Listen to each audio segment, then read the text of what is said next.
Hello my friends, welcome to another episode of Game Testing Unlimited. My name is Wilfred. Today I'd like to talk about this game called It Lurks Below, created by David Brevik about 5 years ago. It's not a new game, but it's a game that has matured over time. And if you are a big fan of David, like I do, been following the Diablo journey, the Hellgate London, Marvel Heroes as well, you probably know that he's really good at what he's doing. Now, but for this game, right, this is a very different game compared to what he has done before. And the reason why I'm doing it, the 2024-25 kind of review right now is also because currently there's a winter sale going on Steam, 85% discount. They have a couple of bucks, less than even a cup of coffee at Starbucks. So the price point is really good. So I'd like to just make a recap of what this game is. And I've been playing it as well for the last 24 hours, I would say. They're about 25 hours playing the new class with the new event as well. So I've got some idea of what this game has matured into, and some of you may have followed my previous videos when I was creating a playlist for It Lurks Below and how I've gone through a journey. Now, It Lurks Below is I think at the core of it is an action RPG and also a survival game, right? It does have the itemization, so you do have items that your gear that will determine the stats of your character. Also, there will be the ancient item, which is your power. So you can have the I roll a necromancer for this video. So you can play a necromancer that would summon some skeleton. You can do kind of like kind of necromancer kind of power, poison and cold kind of power as well. So you can do all these things. There's a fair bit of like passive as well, and you can mix it with some generic kind of like ancient. And also, if you play more character, you can actually do a multi-classing with the other classes. The ancient they collect can be shared through the share stash, and it becomes quite interesting, I would say, because there's quite a number of classes you can play. You can play a bard, you can play a warrior, you can play a wizard, you can play a rogue, paladin, again necromancer, enchanter, cleric. So there's a fair bit of options for you to mix things around as well. And some of this ability may have like may have the cold damage or poison damage or fire damage or just magic damage, right? So these are all the things you can mix around and potentially can create something quite interesting. And you have about, I think there are about a couple of spots that you can swap around, or 5 of them you can swap around and see which one would you like to combine with. And also the character built around the attribute as well. You can have vitality, you can have intelligence and what have you. And there are instances, there are some gear that will help you convert partially some of this stat into another stat. So potentially you can build a pretty tanky character, and the vitality of your character can become DPS as well. So there are quite a fair bit of like things you can play with. The gear wise, you can craft your own gear. You can also, there's some gear that would drop, of course. There's set gear as well. And it decoupled the dam with the base gear. So the base gear will have its own stat. The stuff that you craft, probably just two attribute there, two affixes. Then some better one may have more affixes, and then after that you can have a set item that have extra affixes as well. And then you can augment it with the different dam to it, socket with the different dam, and it opened up a whole bunch of very interesting, powerful character. And I think as someone who loves ARPG, that's really cool. And on top of that, you can do enchanting as well to add in different enchanting craft the enchants, like flat stats or whatever that can craft it into the item. So you can even add extra affixes that will make sense, and it can be very deterministic because you know what you are. I mean, the crafting is random, but you know what stat you put into the gear. So you kind of know, okay, I'm going to put vitality on this gear, or I'm going to put something else. So all is really, really good. From a gameplay perspective, ARPG is also very interesting because not a lot of games, right, would drop you items that are that are beyond your level, and they wow you and say, oh wow, you know, that is the item is maybe 10 level above me or 5 level above me, and that made me so awesome. A lot of ARPG out there, they're always very conservative, very stingy when it comes to gear. That you farm gear, they drop a gear, you probably not excited because it's all rubbish and just sell it off. But for Lurks below, it does have some gear that can be quite outrageously powerful, and some gear that I can't even use it until I level up another 10 or 20 level later to use it, because the dam requirement is different. It's a higher tier kind of like gear. So it's really wild. And I like it. I like this sort of design. They're not being stingy. They give you items that will wow you. Very exciting. So I like that aspect as well. So that so far is on the ARPG part, right? So David Brevik, as someone who, as a veteran in developing games on ARPG history, like I said, Diablo, Hellgate London, Marvel Heroes, he knows what he's doing. So the game itself is wonderful. You can have the different game mode as well as normal. You can reset the entire dungeon into nightmare and into higher difficulties. You can summon bosses that are pretty powerful as well. So you can do all these things if you're up for the challenge to farm certain things. So that is all good about it. So now, that part is ARPG. Another part is survival. Now, survival bits is interesting, I would say. I think over time, I see a big change on the survival part of it, more so than the ARPG part of it. But I think because it's probably something quite new to David on the survival kind of game design.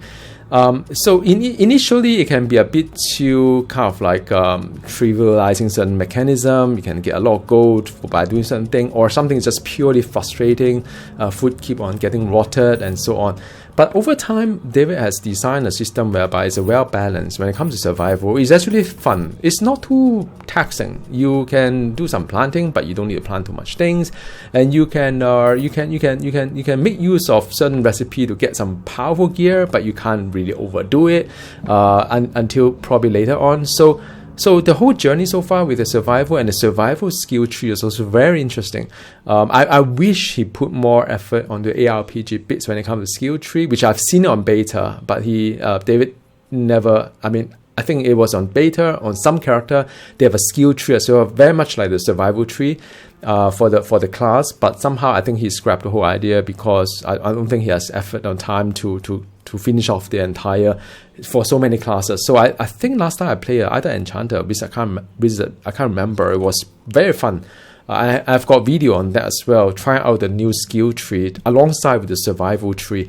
So that was super fun. But somehow, for some reason, it never really kind of come with fruition, and it becomes something else. So, I'm not saying anything about that. I still miss that part of the skill tree or not, but it's just something is not in the game. Now, back to the survival bits, you have to be pretty patient, I would say. Digging around is not going to be very fun for a lot of people, because you need to sort of dig the block, and somehow because of gravity you always pull downward, obviously. Now what you see in this video, Necromancer can fly, so you can defy gravity, but not many classes can do it. Some classes can teleport, I remember, I hope they still have it. Some classes can dash through things, so I would say they always have something to get by with the mechanism whereby there are blocks that you need to dig through it. But digging through blocks sometimes can be very, you can say therapeutic, or you can be say that it just take quite a bit of effort there. So you must love digging in order to survive. You dig around the open up area, you may have area full of gold, you have area full of like runes, you may have area full of just monster dungeon that you clear, little block of dungeon and you get a treasure box reward. Sometimes it can be quite rewarding as well, and so on and so forth. And as you dig deeper, you see bosses and bosses and bosses until you dig to the end, then that's it, you completed the dungeon. Congratulations, you can reset the whole thing and do it again, or you can go for high difficulties, just like how Diablo design is, just keep farming, right? But there's a fair bit of digging. Let me just keep repeating that, because some people don't like it, right? It's like, another thing to take note is that It's a pixel art game done by one person. So I wish David would have hired someone like there's a game called Oxygen Not Included. I always thought that it's similar in terms of the concept. You go underground, you keep digging as well. But the graphic there in Oxygen Not Included was so pretty, so beautiful. I always felt that if he outsourced that graphical thing to other team to do it, probably this game, It Lurks Below, would become a much I would say visually pleasant game. So you have to like the visual. I'm fine with that, because at the end of the day I value gameplay, but I know a lot of people will get put off by the pixel art there, right? So that's the second thing. Thing to consider as well, this is not going to be a fast game. You have to grind through a lot of things.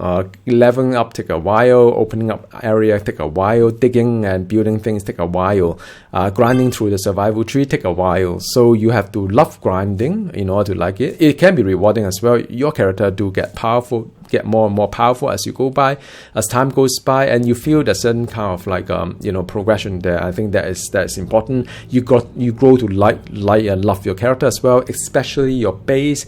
Not many games will allow you or let you to create your own base the way that you want it.